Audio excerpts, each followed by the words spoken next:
sit down. Hello folks, Colin here, Vesta 67's workshop. Welcome to Legends of Ferrari F1, the die-cast 1/24 scale model collection from our good old friends at DeAgostini. And this is issue 57, folks, yes. This is the Ferrari 2008 from Felipe Massa was driving, folks. Now, if you'd like to grab these for yourselves, folks, and who wouldn't want these in their collection, head over to the DeAgostini website. There's a clickable link in the description below, and you too can have these in your collection. Let's have a quick scoop through this week's magazine. The same but different, it says. From a technical point of view, the car for 2008 was a direct successor from the previous model. It didn't have a bad season. It gave Kimi Raikkonen 2 wins and Massa 6. He even came close to taking the championship, had Lewis Hamilton not overtaken him at the last moment. Yes. So close. I can remember Felipe's father celebrating in the pit box, and yeah, then realisation dawned that it had been lost, and yeah, there's Felipe himself. That's Kimi Raikkonen there, his first ever victory. Yeah, look at that. Yeah. First victory of the 2008 in Malaysia. He would win again in Spain. Yeah. The Iceman. There's Felipe there, fleeting joy. Yeah, for moments he thought he had won it and then realised he hadn't. And he's going through the courts trying to dispute it. It's like, oh, come on, mate. Let it go, Felipe. You're spoiling your legacy, mate. Otherwise, we'll have Lewis going back and saying, well, if Felipe can reclaim his lost title, then what about Abu Dhabi? There you go. Felipe's dream frustrated. Data sheet briefing there on the car. How long they're becoming, folks. Again, all the busy bits hanging off it. You'll see this when we get the model out in a minute. The car's started to look a little bit cluttered, I think. Aldo Costa there, that's the profile this week on the Formula One Ferrari team. So give these a read, folks. Lots of information in there that you'll glean from these. So that's the magazine done. We'll get the model out and we'll have a looky look at what we got, folks. And there she is. Look at that display case of goodness there. Ferrari badge there. Livery there of Ferrari 2008 Felipe Massa written on the side there. And again, I keep my slip covers on whilst I'm filming just to protect the clear acrylic from scratches. So we'll drop this out of the case and we'll have a look around the model. And I have to be very careful this week handling this one because it's got all the protrusions and the stuff on it. And look at this, folks. Here's our top-down view. Now, you remember me saying there's a lot of protuberances on this. And as you can see from this top-down view, the cars had got a little bit busy, haven't they? And yeah, there's a lot of stuff hanging on off the side of this. There really is. It's like one of them market stalls you get with everything hanging off the front of it. There's so much clutter. It's where to begin. You've got an up and over front wing there. You've got a wing above a wing. Sends the air up alongside the nose. You've got then the tiny little winglets on the side there. Look how flat the wishbones have become with front wing shapes and rear wing shapes. Then got little winglets on the top here.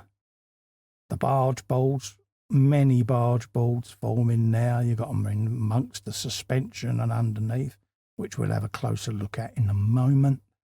And then obviously coming round the side here, you've got the outboard mirrors there. You then got winglets along the side. Obviously quite narrow covers with all the louvers on them. You've then got more length there with winglets above it. You then got another sculpted one there with another winglet. Going into the rear wing across here, that in front of it, has got, yes, you guessed it, folks, another winglet. And then going out the rear end. And then even the cameras have got that wing shape to them. So yeah, it is busy, very cluttered. In the cockpit there, you can see the harness. And then obviously, if we turn it sideways now, you'll see what I mean. You've got all the different end plates all sculpted, barge boards coming up underneath the suspension, scooting air around here. Same here, you got the bib. You then got all the elements starting on the floor there, sending air along here. It's then coming through behind this barge board into the intakes, but also scooting out around here with covers and the shark teeth there along the front. Scooting around underneath this curved edge here. Almost looks like a corbelled brick wall, folks. And then it comes along underneath here. Buried under there's another winglet that sends the air right down and through the rear suspension. And then scoots it out into the diffuser area, folks. And it really is all sculpted under here as well, with little vanes and winglets and add-ons, and such a complex, busy aerodynamic design. You've got the exhaust coming out the top there, and again little vanes and winglets, and the engine cover's got the shark fin on it, and quite a low down rear wing there. Look how even this is sculpted at the top there and curves out, just to suck air and curve it out along the side there. You've got the wheel covers on the car there, as you can see. And this is the first one that's had the treaded tyres on, which is different. And then obviously the front there with the Jaws music, the up and over front wing, as you can see. You've got the walrus teeth there that poking out the bottom, holding the bottom part of the front wing on. But yeah, unbelievably busy, isn't it, folks? And the thing I noticed about this era is the driver getting in and out of the car. You know, the driver used to be able to walk right up, leg over, straight in. As you can see, you've got all this clutter going on. So they'd have to climb on the car to get in and out. And all of this got banned in one hit. They just said, yeah, enough's enough now. Let's just clean the cars up, get rid of all the garnish, so to speak, and start with a clean slate again. So it all got obliterated. But every now and then you've got to get these designers in a room and say, yeah, come on, guys. But yeah, not the most beautiful looking car, but it was very functional. It was aerodynamicist's dream, wasn't it? Let's be honest. And should we say they got carried away, folks? Why not? As you can see, the rear end there, quite compact. But yeah, can imagine the airflow off of them. And look at the PlayStation steering wheel, folks. Now, that's a lot of buttons going on there, and look at that lot. Hey? Yeah. Unbelievable. Now, of course, they have the LCD screen on them as well. So yeah, there's a lot of complex stuff going on, and the flappy paddles and all of that lot. And yeah, they really went into it there. So yeah, stunning design.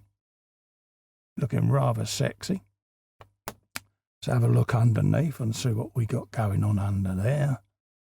There you go, and I'll just rest that on the bench whilst I show you. You can look at the sculpting here, directing air up and underneath, along these mini barge bolts, channeling it out.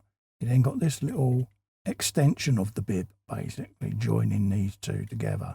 And it was a crafty way they done it, because they said, yeah, it keeps the structure intact on the barge board and stops them falling off.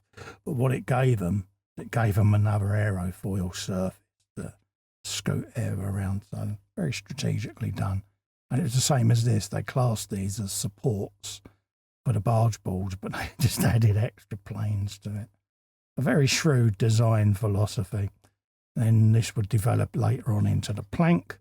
But then again, the air is getting channeled along here and then sculpted through, scalloped out the back there through the diffuser, folks. Absolutely mad is what I would call this era of Formula One, because the cars really did yeah, really did go OTT, didn't they, folks? But you can't argue that, you know, it's still, without all of that, it's still underneath is a very beautiful looking Ferrari, but I wasn't a particular fan of the cars, how they looked like this, because I found it a little too cluttered. But there you go. I'm a bit of a minimalist, if I'm honest. But beautiful, beautiful anyway, folks. You'll notice the numbers aren't as visible. They really aren't, are they? You know, you've got the world's tiniest number 2 written on the front of the car. So the commentators really must have had a nightmare. I know some of the cameras had different colours for number 1, number 2 driver, but yeah. So there you go, folks. Absolutely stunning, regardless of my own personal opinion on clutter. But that's the Ferrari 2008, Felipe Massa, the F2008. And yes, what can I say? If you would like this in your collection, folks, head over to DeAgostini's website. There's a clickable link in the description below. And you too can be collecting these. Also, to help me out, if you can give Little Fester a click in the corner and subscribe to my channel, I'll be immensely grateful, folks. Helps me keep the channel alive and grow the channel. Whilst you're there, give the little bell a ring. Select all. That way you'll get notified of future content. In the meantime, thank you so much for coming in and keeping me company. I look forward to seeing you on the next video. Stay safe and well. Bye-bye for now.